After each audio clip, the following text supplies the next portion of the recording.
नमस्कार, मी नितेश पारखी, fashion photographer. कलाकार चर्चा सत्रामध्ये तुमचं स्वागत आहे. आज आपल्या सोबत नुपूर आलेली आहे.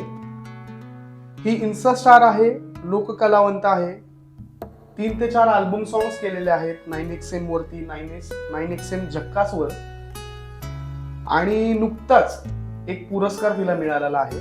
अखिल भारतीय नाट्य परिषद यातील नाट्य संमेलनामध्ये उत्कृष्ट कलाकार म्हणून तिला सन्मानित केलेला आहे. तर आपण नुपूरला भेटूयात.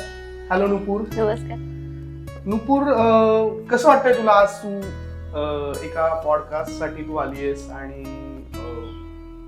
येण्याआधी काय वाटलं होतं तुला? म्हणजे थोडीशी नर्वस होते, पण आता तू ओळखीचा आहेस त्यामुळे मी तेवढी फ्री होते. अच्छा. खूप छान वाटतंय. पहिला असं एक पॉइंट आहे, जे की आपण शूट साठी भेटलो होतो त्यावेळी फोनवरती आपल्या दोघांचं बोलणं झालं. त्यानंतर मला एक प्रश्न पडला होता की इन्स्टावरती आणि तुझ्या प्रॉपरली डिजिटल मार्केटिंग वरती सगळीकडे सगळ्या अकाउंट्स वरती तुझं नाव नुपूर आहे, आणि तू मला सांगितलं होतं की माझं रिअल नाव नुपूर नाहीये. सो मला असा प्रश्न वाटतोय की म्हणजे याच्या मागचं रिझन काय आहे, किंवा काही फॅन फॉलोअर्स आहेत, किंवा लहानपणीचं एक आवडीचं नाव आहे. तर तू सांगू शकशील का म्हणजे? तुझा तिसरा ऑप्शन बरोबर होता की माझं लहानपणीचं असं स्वप्न होतं की माझं नाव असं असावं. अच्छा. म्हणून. आणि दुसरं म्हणजे की ते ऍस्ट्रॉलॉजी वगैरेच्या प्रमाणे माझं नाव न वरूनच आहे. त्यामुळे मग मीच स्वतः इंडस्ट्रीसाठी माझं नाव वेगळं केलं. म्हणजे जे घरातल्यांसाठी ते घरातल्यांसाठी आणि इंडस्ट्रीसाठी पूर्ण वेगळे. अच्छा. त्यामुळे मी नाव चेंज. प्रॉपरली तेच नाव ठेवलं? येस, प्रॉपरली तेच. ओके. मग रिअल नाव काय तुझं? माझं खरं नाव अश्विनी आहे आणि इंडस्ट्रियल नाव नुपूर आहे. Great great. कलाकार मध्ये म्हणजे तुला कलाकार होऊशी वाटलं म्हणजे लहानपणी, की लहानपणापासूनच ही आवड तुझ्यात होती का? म्हणजे कलाकार मध्ये तू डान्सर आहे, खूप छान उत्तमरित्या डान्स करतेस तू. बरेच इन्स्टावरती तुम्ही पाहिलं असेल हिच्या रील्स वगैरे, फुल हटके वगैरे, साडीमध्ये मस्त. त्यानंतर ॲटिट्यूड्स मध्ये तुम्ही बघितलेले काही व्हिडिओज. काही व्हिडिओज असे की जे बघत असताना तुम्हाला असं वाटतं की आपण हे कॉपी करून आपण पण असं काहीतरी करूयात. तर कलाकार डान्सिंग मध्ये तुला व्हायचं होतं का एक्झॅक्टली? म्हणजे त्याची सुरुवात कशी झाली? माझी आवडच पहिल्यापासून म्हणजे लहानपणापासून डान्सिंग. माझं कलाकार व्हायचं होतं असं काही स्वप्न नव्हतं, पण एक अपेक्षा असते की आपण मोठं होऊन काहीतरी ह्यात करिअर करावं. आणि मग हळूहळू जसजशी मोठी होत गेले तशा संधी मिळत गेल्या, आणि मग त्याचं रूपांतर करिअरमध्ये सुद्धा होत गेलं. मग एक साईड अशी आली की मग असं वाटलं की शिक्षण थोडंसं साईडला होत गेलं आणि करिअर आणि हॉबीजकडे जास्त लक्ष गेलं. मग त्यामुळे मग एकदा फोकस ठरवावं म्हणलं. तेव्हापासून मग डान्सिंगच करिअर, पॅशन, हॉबी सगळंच. ओके. आता नुकताच तुला एक पुरस्कार मिळालाय जो मेघराज भैया आणि दामले सरांनी तुला दिला. तर ओव्हरऑल एक्सपिरियन्स काय होता नाट्य संमेलनाबद्दल? अगदी भैयांनी आम्हाला संधी दिली की तुम्ही इन्व्हॉल्व्ह व्हा ह्याच्यामध्ये. तुम्हाला सुद्धा पुढे जाऊन का होईना तुम्हाला स्वतःहून सुद्धा हे इन्व्हाइट करू शकतील. सो आमचा एक तो प्रयत्न होता की आम्ही हाऊस म्हणून काहीतरी करावं. आणि दुसरं म्हणजे आम्हाला तिथे आमचा जे कार्यक्रम आहे तो सुद्धा सादर करायची संधी दिली. तर त्यामुळे आम्हाला सर्वच कलाकारांना त्यांनी सन्मानित तर केलंच, पण एक ती हाऊस आमची पूर्ण केली. त्यामुळे त्याचा नाट्य परिषदचा एक आमचा अनुभव खूप छान होता. शिक्षणाबद्दल काय, म्हणजे तुझं कुठपर्यंत शिक्षण झालं? माझं 12th पास आहे आणि side by side computer science सुद्धा केलंय. बट आता हॉबीज जास्त लक्ष केंद्रित झाल्यामुळे, प्राधान्य दिल्यामुळे एज्युकेशन थोडं साईडला राहिलं. पण इच्छा आहे, जर अजून पण वेळ मिळाला आणि तेवढी कंडिशन व्यवस्थित झाली तर मग मी अजून सुद्धा एज्युकेशन करू शकते. कलाकार या इंडस्ट्रीमध्ये एक डान्सर म्हणून किंवा एक इन्स्टा स्टार म्हणून तू काम करत असताना तू जॉब केलास का, किंवा जॉब सोडायला लागला का, किंवा तू जॉब करून या इंडस्ट्रीमध्ये काम केलंस का? त्याच्याबद्दल काय? आपल्या कोरोना काळामध्ये असं झालं होतं की आम्हाला कलाकारांना काहीच काम नव्हतं. अक्षरशः 2-3 वर्ष जास्तीत जास्त आम्ही वाट बघितली, तरी सुद्धा आम्हाला परमिशन नव्हती. की साहजिक आहे, जमावबंदी वगैरे या सगळ्यावर बंदी असल्यामुळे आम्हाला अजिबात परमिशन मिळाली नाही. शेवटी मग नाईलाज असतो मला जॉबला लागावं लागलं. पण जसं हळूहळू सुधारणा होत गेली तसं आम्हाला मिळायला लागले शो. मग चांगलं सेटल झालं होतं, 1.5 वर्ष जॉबला सेटल झाले नाही का, पूर्ण रुटीन बसलं होतं. मग अशा वेळी परत माइंड डायव्हर्ट झालं की मग आता आपले शो पण येतात आणि खरं तर मनापासून तेच करायचं असतं. मग शेवटी मग नाईलाज असतो मला जॉब सोडावा लागला. पण केले काही 1-1.5 महिना केले, शो करून सुद्धा जॉब केला. याच्यावरनं तुम्हाला नक्कीच कळालं असेल की एका कलाकारासाठी जॉब महत्वाचा नाहीये, तर त्या कलाकारासाठी त्याची आवड महत्वाची आहे. म्हणजे जेव्हा एखादा कलाकार आवड जोपासत असतो त्यावेळी तो ती गोष्ट म्हणजे करत असतो, त्यावेळी ती स्वतःच्या मनाने करत असतो आणि त्यावेळी ती गोष्ट खूप सुंदर होते.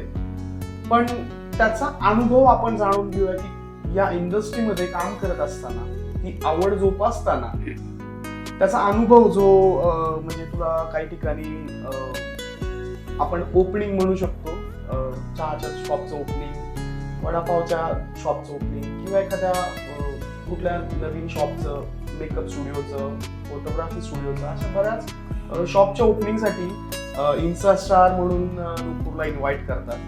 तर त्याच्याबद्दलचा एक छोटासा अनुभव असा काही आहे का की तुला कोणी इन्व्हाइट केलंय आणि तो एक्सपिरियन्स, चांगला एक्सपिरियन्स किंवा वाईट एक्सपिरियन्स, किंवा तिथे गेल्यामुळे एका कलाकाराला खरंच काहीतरी बेनिफिट आहे की का त्या ब्रँडला बेनिफिट आहे, याच्याबद्दलचा तुझा अनुभव काय?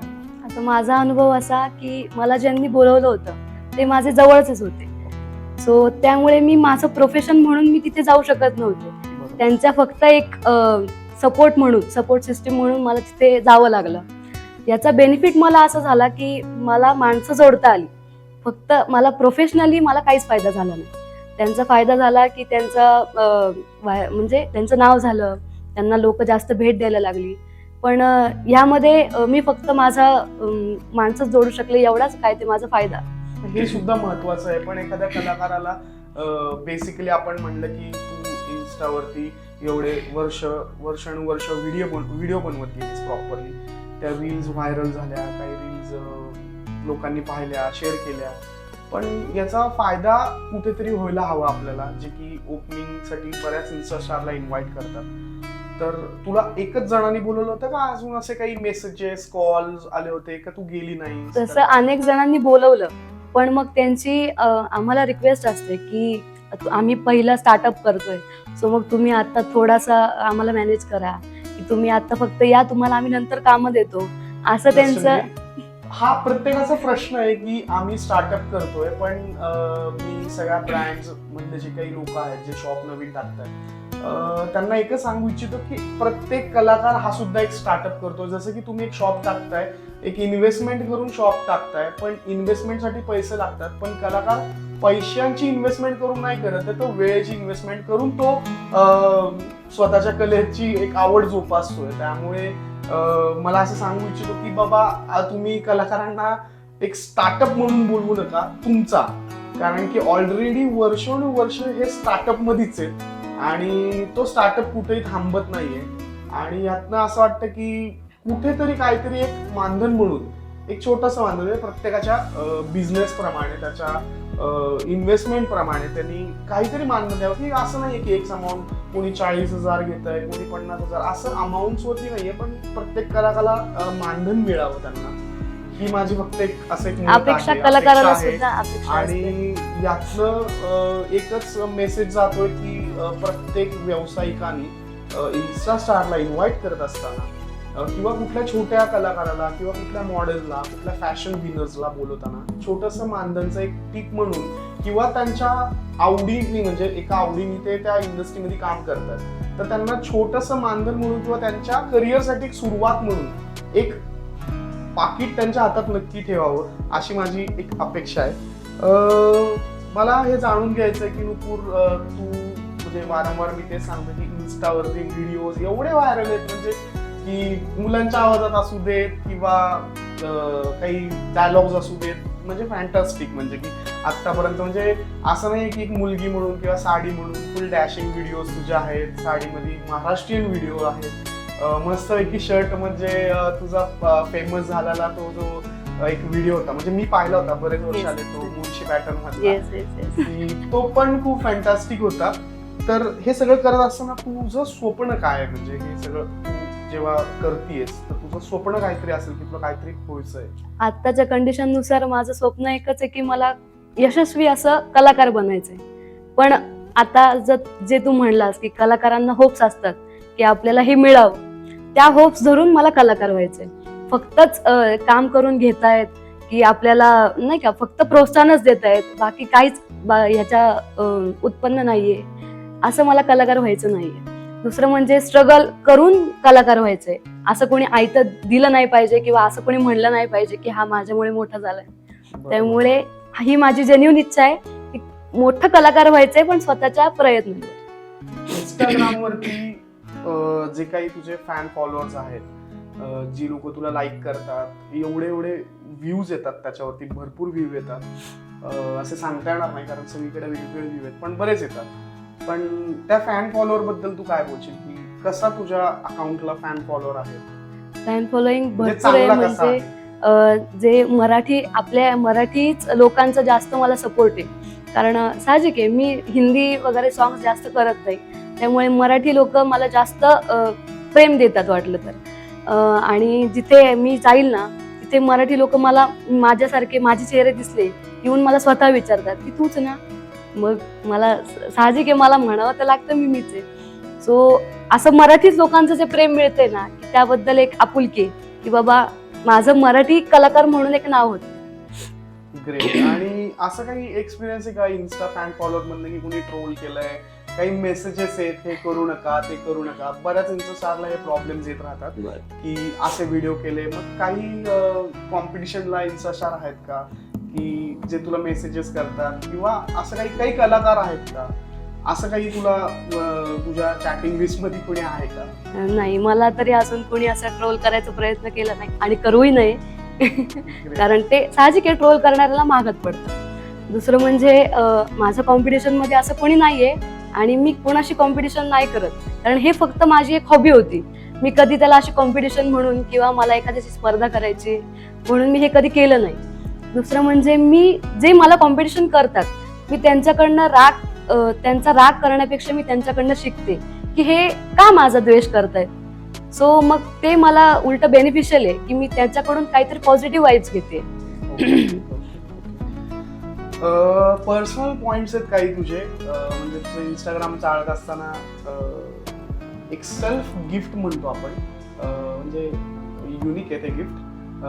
ते असं गिफ्ट आहे की बंड्या, म्हणजे बंड्याबद्दल म्हणजे आता सेल्फ गिफ्ट म्हणजे तुम्हाला माहिती नसेल की नुपूरचं कोणतरी लवर आहे, तो बंड्या आहे. तर तो बंड्या कोण आहे आपण जाणून घेऊया. बंड्या हा माझा खूप जवळचा असा आहे की जो माझ्याशी बोलत नाही पण मी त्याच्याशी सगळं बोलते. सांग की बंड्या कोण आहे? हा, आणि बंड्या आहे तो माझा पोपट आहे. ज्याच्याशी मी सगळं शेअर करते. तो साहजिक माझ्याशी बोलत नाही पण मी त्याच्याशी सगळं बोलते, तो सगळं ऐकतो. तो माझा मूड जेव्हा डाऊन असेल, सॅड असेल, तेव्हा मला तो हसवतो सुद्धा. इतका भारी आहे. तुला बरे खबर लागली नाही. तो माझा जीवलग आहे. साहजिक आहे, माझा कुठेतरी एक आता जवळचा मला बहीण भाऊ कोणी नाहीये, त्यामुळे मी त्याला बहीण भाऊ सगळं सर्वस्व आहे. स्कूल मेमरीज तुझ्या होत्या, त्याच्यात AHSGP असं काहीतरी लिहिलेलं, म्हणजे खूप सारं मोठं होतं.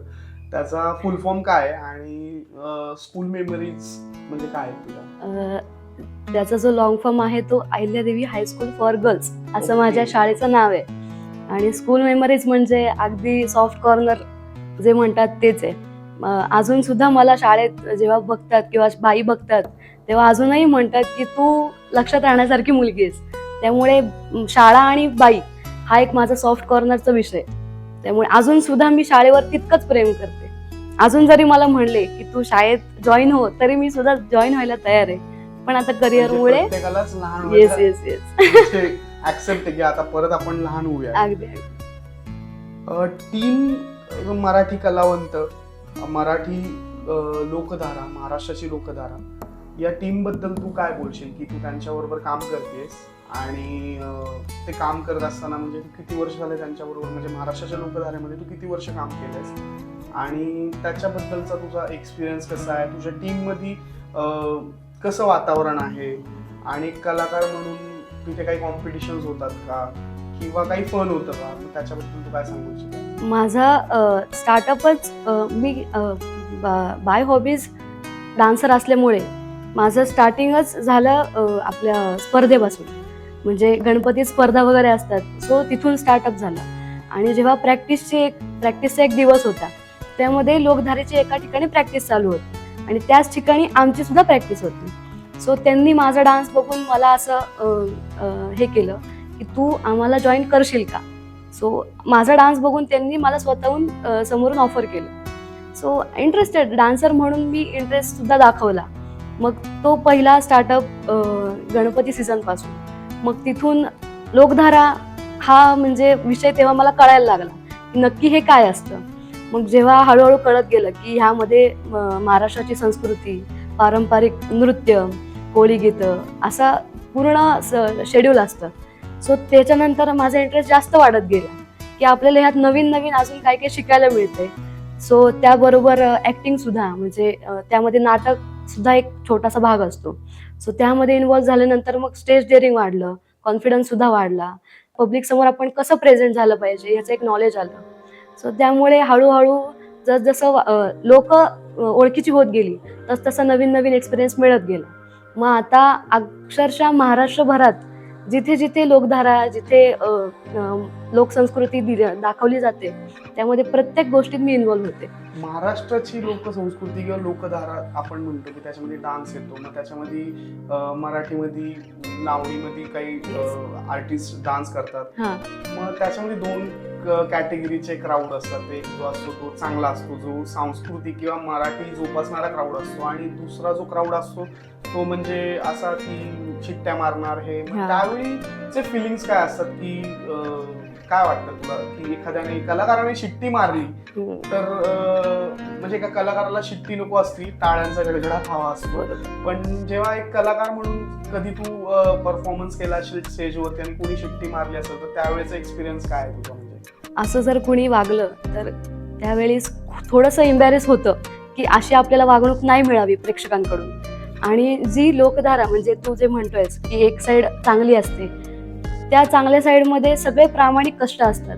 म्हणजे जे कष्ट करून नाही का, पूर्ण कष्ट करून, ट्रॅव्हलिंग करून, एवढं सगळं सहन करून तिथे परफॉर्मन्स करतात आणि प्रेक्षक आपल्याला अशी दाद देतात, चांगल्या पद्धतीने दाद देतात, तेव्हा मनाला समाधान होतं.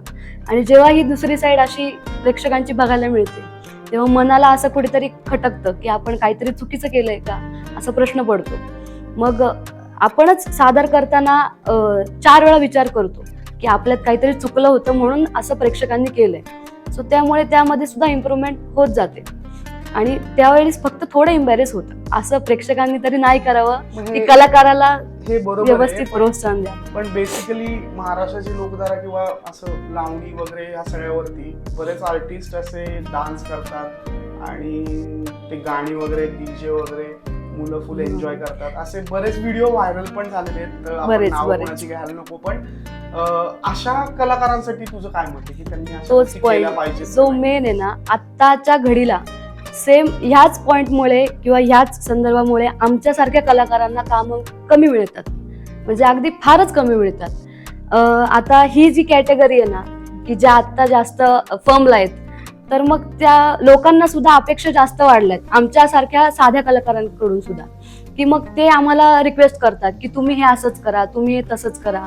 साहजिक आहे, आपल्याला ते जमत सुद्धा नाही आणि आपल्याला पटत नाही, त्यामुळे आपण नकार देतो. मग अशा वेळेला दुसऱ्या वेळेस आपल्याला ते इन्व्हाइट सुद्धा करत नाहीत आणि ज्यांच्यातर्फे काम मिळणार असतं त्यांना सुद्धा सांगतात की हे असं असं आहे. मग त्यामुळे अशा जे कलाकार आहेत ना की जेणेकरून आम्हाला नुकसान होतंय, त्यांना कुठेतरी एक थांबा पाहिजे. म्हणजे आता त्यांना JR वगैरेचे परमिशनचा काहीच हे नाहीये. सो त्यांना ते कमीत कमी लागलं तरी पाहिजे. त्या अशा कलाकारांमुळे आमच्या कलाकारांच्या पोटावर पाय दिल्यासारखं होतं. आता जो सीझन आहे ना तो सगळा आम्हाला कमवायसाठी असतो आणि ह्याच सीझनमध्ये जर हे लोक पैसे येऊन खाऊन जाणार असतील तर मग आम्ही पुढच्या दिवसामध्ये आम्ही तरी काय करणार. बरोबर आहे. म्हणजे So हा एक point. ऍक्च्युली कलाकार आहेत, म्हणजे ते सुद्धा कलाकार आहेत, हे सुद्धा कलाकार आहेत, पण सांगायचं तात्पर्य एवढंच आहे की कलेचा आदर करा. त्या कलेचा आदर करून ती कला जी आहे ही शिट्ट्यांमध्ये न गुंजवता, गाजवता, टाळ्यांच्या गडगडाटीत ती कला गाजली पाहिजे आणि त्या कलाकाराच्या अंगावरती शहारे उभे राहायला पाहिजे आणि ते त्याचं खरं मानधन असेल, असं मी सांगू इच्छितो. प्रथमच ही आई वडील गुरु असं तू मेन्शन केलंयस, तर तुझ्या या जीवन सत्रात म्हणजे पूर्ण जीवन प्रवासात आई वडिलांना तू गुरु मांडलं, आई वडिलांबद्दल काय बोलू इच्छितो? मी आता जी ही काय समोर आहे तुमच्या, ती फक्त माझ्या मम्मी पप्पांमुळे. कारण त्यांनी जर मला पाठिंबा दिला नसता तर मी आता इथपर्यंत पोहोचूच शकले नसते. या सगळ्या अख्ख्या इथपर्यंतच्या लाईफस्टाईलमध्ये मला त्यांनी पुरेपूर पाठिंबा दिलाय. तुला करायचंय ना, तू कर, आम्ही तुझ्या सोबत आहे. फक्त तुझं कुठे वाकडं पाऊल पडत गेलं तर आम्ही तुला नक्की सांगू. त्यामुळे मला घरचे सुद्धा, घरच्यांमुळे मला कॉन्फिडन्स आहे की मला बाहेरचे कोणीही काही बोलू दे, मला काही फरक पडत नाही. माझ्या घरचे माझ्या सोबत आहेत ना, त्यामुळे मी बिनधास्त पुढे चालू आहे. ग्रेट. पण याची सगळी सुरुवात होताना ती घरापासून झाली का म्हणजे बाहेर तुला असं कोणाचं पाहून तू नाही, याची सुरुवात घरापासूनच झाली. घरापासून? आणि तेव्हा माझी शाळा सुद्धा सुरू होती. सो म्हणजे माझ्या घरच्या, साहजिक आहे, घरच्यांचं पहिलं प्राधान्य देणं म्हणजे कुणाला असतं की मुलींनी पहिलं प्राधान्य हे शाळेला द्यावं, शिक्षणाला द्यावं, असं त्यांचं म्हणणं होतं. तर मग माझं असं साहजिक आहे, फ्लोमध्ये मला वाटत गेलं की माझं करिअर या साईडलाच आहे. सो मी सुरुवात केली तर मला घरून आधी पप्पा मम्मी म्हणायचे हे करू नकोस. आधी चिडले, पहिल्या 1-2 दिवशी चिडले. चांगला दिवस लक्षात राहण्यासारखा माझा बर्थडे होता, गणपतीचा पहिला दिवस. आणि मला एक दिवस म्हणून मी गेले की हा बाबा माझा पहिला दिवस असा असा. आणि रात्री मला घरी यायला 2:30 वाजले. म्हणजे स्पॉटवरूनच आम्हाला आमच्या पिकअप स्पॉटला यायला आम्हाला 2:30 वाजले. आणि माझ्या घरचे अगदी संतापले होते. माझे मम्मी पप्पा अक्षरशः मला घ्यायला पुण्यात आले होते. म्हणजे धायरी टू पुणे एवढं डिस्टन्स सगळं कव्हर करून मला घ्यायला रात्री 2:30 वाजता पुण्यात आले होते. आणि त्याच्यानंतर मला मम्मी पप्पांनी स्ट्रिक्टली वॉर्निंग दिली की तू आता हे काही करायचं नाही, तू फक्त शिक्षण एके शिक्षण. मग त्याच्या दुसऱ्या दिवशी मी घरी रडून इतका धिंगाणा घातला की मी जेवण बंद केलं, मी काहीच केलं नाही, आजारी पडले. मग घरच्यांना थोडीशी माझी कीव आली की बाबा ठीक आहे, तुला दुसरं काही करायचं नाही ना, ठीक आहे तू कर, पण मला प्रत्येक वेळेस तू अपडेट राहिली पाहिजेस की तू कुठे आहेस, तू कुठे चालली आहेस, तू जेवलीस का, हे सगळं मला सांगत जा. तेव्हा मला घरच्यांनी हळूहळू परमिशन दिली. मग नंतर जशी मी स्ट्रॉंग झाले तसे मग घरच्यांनीच मला ठीक आहे तू राहू शकतेस एकटी, तू व्यवस्थित घरी येऊ शकतेस तुझ्या कॉन्फिडन्सवर. त्यामुळे नंतर थोडी काळजी कमी नाही झाली, काळजी तेवढीच आहे, फक्त विचारपूस थोडी कमी झाली. जे काही सगळं झालं यावेळी तुझं वय किती होतं? अगदी 16 वर्ष. 16 वर्ष, 16-15 वर्ष. म्हणजे बऱ्याच लवकर तू यातनं सुरुवात केली. बरेच लवकर. माझी तेव्हा शाळा म्हणजे नुकतीच 10वी चालू होती. 10वीचा बोर्ड होता, त्याच्या आधीच सप्टेंबर ऑगस्टच्या दरम्यान.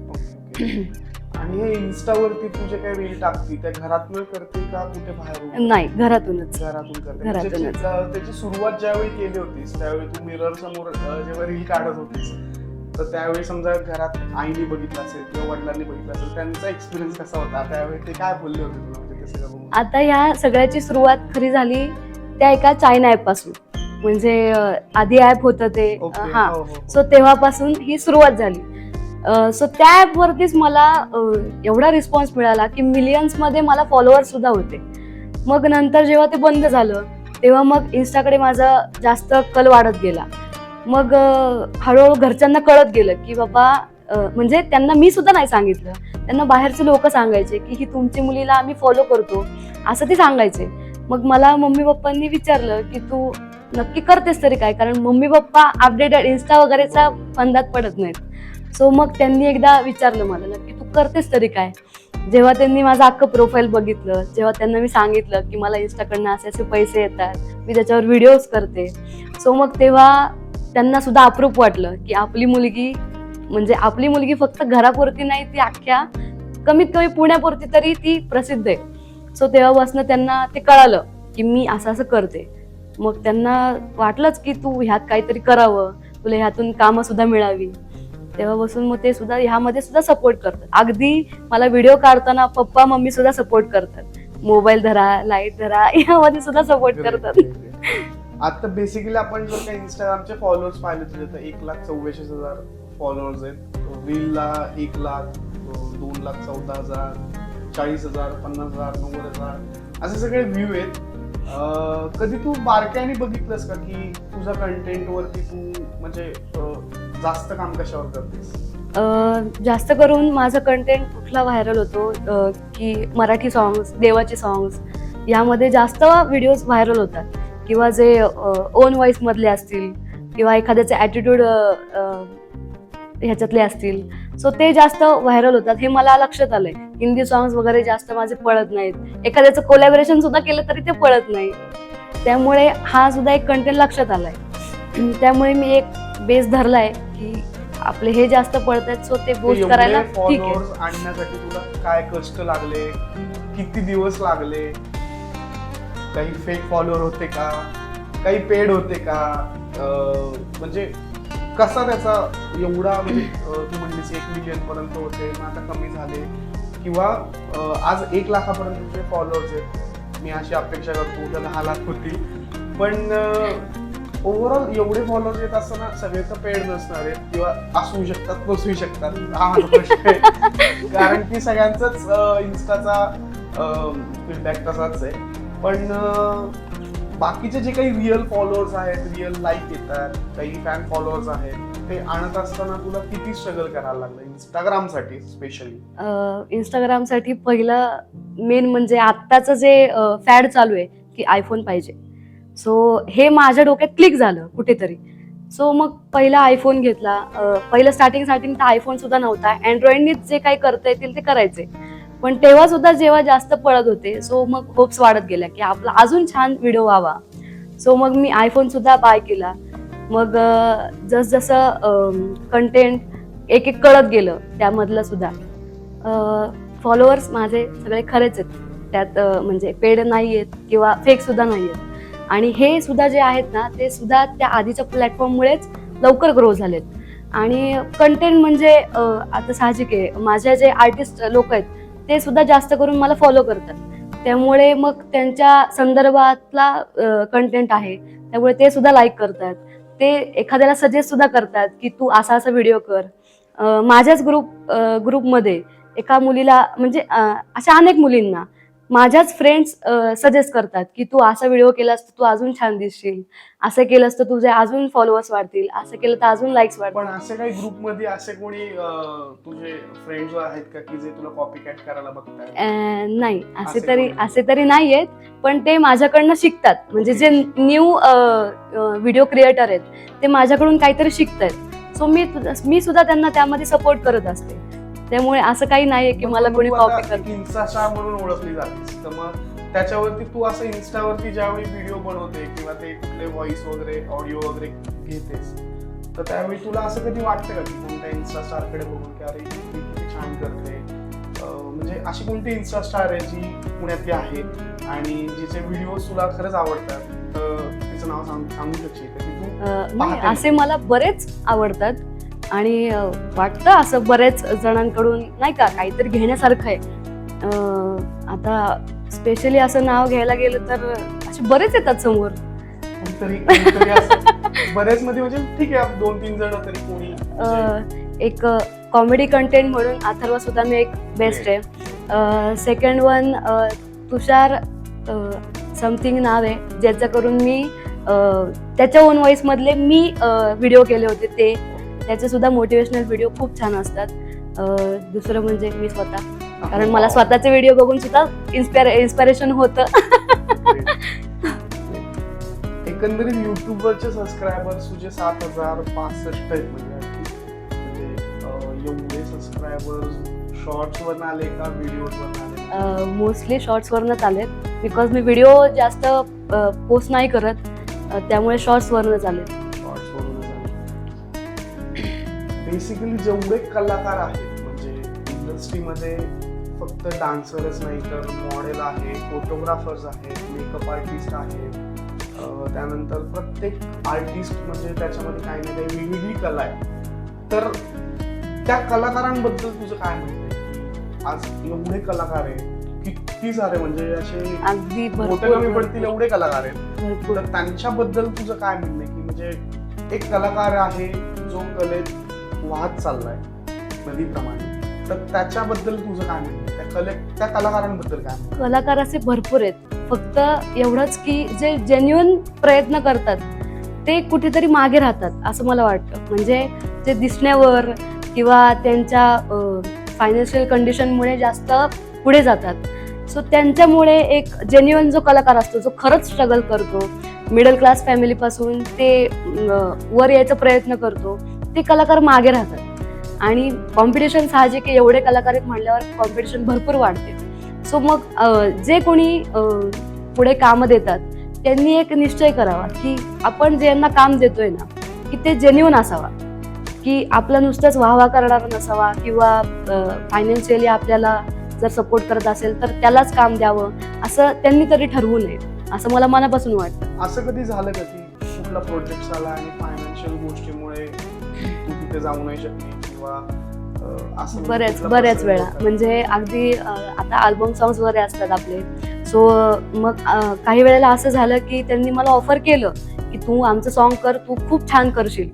पण मग एक ठिकाणी अशी वेळ येऊन थांबली की ते मला पैसे मागत होते की तू ह्याला पैसे प्रोव्हाइड कर, मग आपण करू पुढचं काम. सो मग ह्यामुळे मग कुठेतरी डिस्टर्ब झाल्यासारखं होतं की मग आपण ते स्वतःहून स्तुती तर करतायत आपली की तू एवढं छान करू शकते आणि स्वतःहून परत डिमांड सुद्धा करतायत की तू ह्याला पैसे दे. सो मग ते कुठेतरी असं खातं की बाबा आपली कला महत्वाची की मग पैसे महत्वाचे.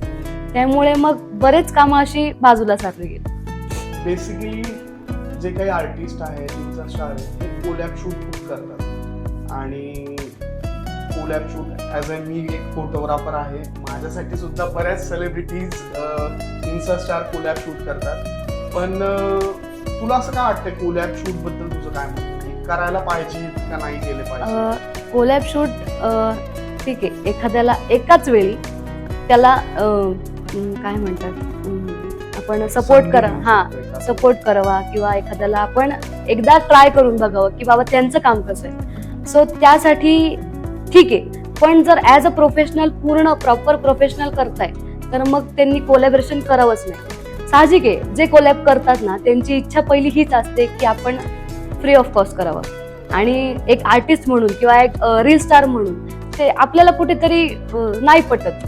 मग काही वेळेला असं एका घडीला असं येतं की मग हे सगळं थांबवावं वाटतं. कारण साहजिक आहे, एकाचं झालं की दुसरा असं म्हणतो, मग कोणीतरी जवळच असतं. मग असं सीझन वाईज मग ते आपल्याला लालच दिल्यासारखं होतं की आम्ही तुला हे देतो, मग तू आम्हाला कोलॅब कर. यामध्ये फायनान्शियल माझं तर काहीच प्रॉफिट नसतो, प्रॉफिट सगळा त्यांचाच असतो. सो काही वेळेला लिमिट नंतर हे सगळं बंद होतं. साहजिक तसं माझं झालंय की आता हे सगळं स्टॉप, आता जे काही आहे ते बाय प्रोफेशन. बट असं काही जे ज्वेलरी आर्टिस्ट आहेत, आउटफिट डिझायनर्स आहेत, त्यानंतर होर्डिंग शूट्स आहेत, या लोकांनी कधी तुला कोलॅबरेशनसाठी इन्व्हाइट केलं होतं का? हो, बऱ्याच वेळा. पण मग असं झालं की नाही, आता आपण तिथे जाणं म्हणजे असं फ्री ऑफ कॉस्ट जाणं ते बरं वाटत नाही आपल्या सेल्फ रिस्पेक्टसाठी सुद्धा. आणि इन केस जर मला बाहेर कोणी विचारलं की तू ह्यातनं मिळवते काय, तर मला सांगायला पुढे काहीच नाही. सो मी ह्यामुळे आता ते सुद्धा स्टॉप केले आणि कोलॅबरेटर सुद्धा रिक्वेस्ट केली की मला ह्याच्या पुढे पेड असेल तर मला कॉल नक्की करा.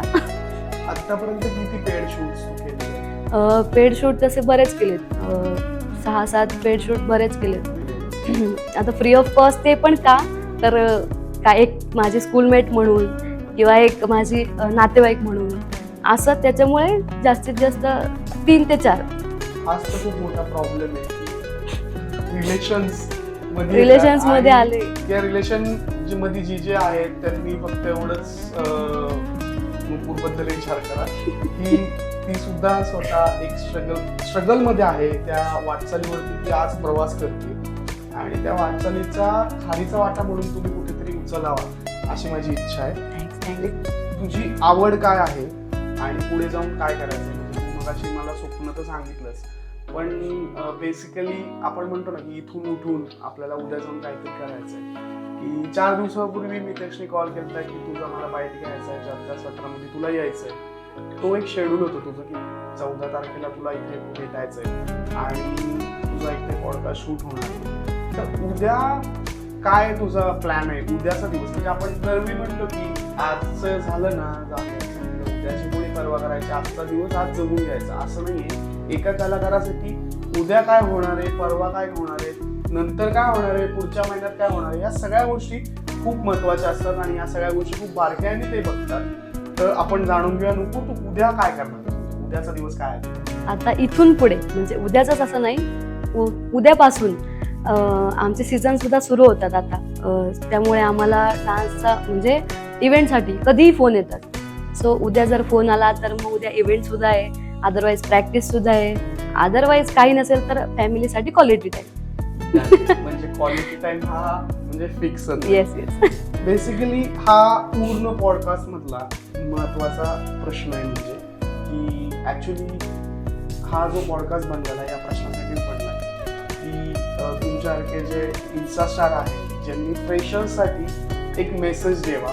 म्हणजे मॉडेल्स आहेत, जे नवीन नवीन कलाकार आहेत किंवा तुझ्यासारखे नवीन नवीन डान्सर्स आहेत, तू यांना काय मेसेज देशील की त्यांनी त्यांचं स्टार्टअप करतात तर त्यांनी कुठनं स्टार्ट केलं पाहिजे आणि कसं केलं पाहिजे. जर का तुझ्यासारखी एखादी मुलगी आहे जी सुंदर दिसते तुझ्यासारखीच, तर त्यांना जर का इन्स्टावरती असे मस्त फुल डॅशिंग व्हिडिओ काढायचे, साडीमधले व्हिडिओ काढायचे, तर तू त्यांना काय सांगशील. किंवा फोटोशूट्स करायचे तर तू त्यांना मेसेज काय देशील. पहिलं म्हणजे सगळं करताना सेल्फ रिस्पेक्टची किंमत ठेवा. कुठेही सेल्फ रिस्पेक्ट ढासळता कामा नाही. कारण स्टार्टअप जेव्हा आपण करतो तेव्हा आपण स्वतःच्या मर्जीने करतो. सो तेव्हा विचार करा हा की पहिला सेल्फ रिस्पेक्ट आपल्याला जपायचा आहे. दुसरं म्हणजे कुणाशी कॉम्पिटिशन करायची नाहीये. म्हणजे कुणाशी कॉम्पिटिशन करायची म्हणून तुम्ही करताय असं करू नका. कारण साहजिक आहे कॉम्पिटिशन द्वेष केला तर आपण कधीच वर जात नाही. त्यामुळे हे करू नये. दुसरं म्हणजे करताना आपला फोकस क्लिअर पाहिजे की तुम्ही हेही करताय, तुम्ही तेही करताय, मग तुम्ही ह्याला वेळ देत नाही, तुम्ही त्याला सुद्धा वेळ देत नाही. असं जम्बलिंग न होता तुम्ही टाइम ठेवा, शेड्यूल ठेवा, आपलं दिवसाचं शेड्यूल ठेवा. साईड बाय साईड तुम्ही जॉब करताय आणि हे हॉबी म्हणून करताय. सो तुम्हाला तुमच्या हॉबीसाठी एखादा वेळ द्या. जसं की मी सुद्धा शेड्यूल देते की मला आता व्हिडिओज करायचे आहेत, मग मला काम आहे, मग मला इकडे जायचंय, मला तिकडे जायचं. सो आपला फोकस हा तयार ठेवा आणि शेड्यूल त्याप्रमाणे रेडी करा. दुसरं म्हणजे जे स्टार्टअप करतात किंवा त्यांना ज्यांना डॅशिंग व्हिडिओज करायचे आहेत, ज्यांना फोटोशूट करायचे आहेत, सो त्यांनी सुद्धा स्टार्टअप करताना मदत घ्या, कुणाची तरी मदत घ्या की जे करून तुम्हाला प्रोत्साहन देतील.